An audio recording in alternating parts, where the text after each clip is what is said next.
Hello guys, আসসালামু আলাইকুম।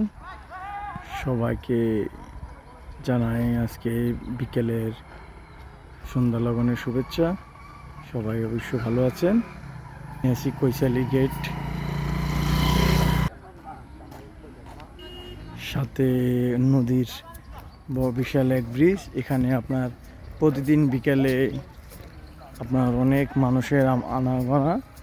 Fuchka, চটপুরি, chicken কাবাব, role, সকল ধরনের হোটেল রেস্টুরেন্টের মতো দেখা যাচ্ছে এখানে। এই পাশে যে ফেনী ছোট নদী অবস্থিত, ব্রিজ।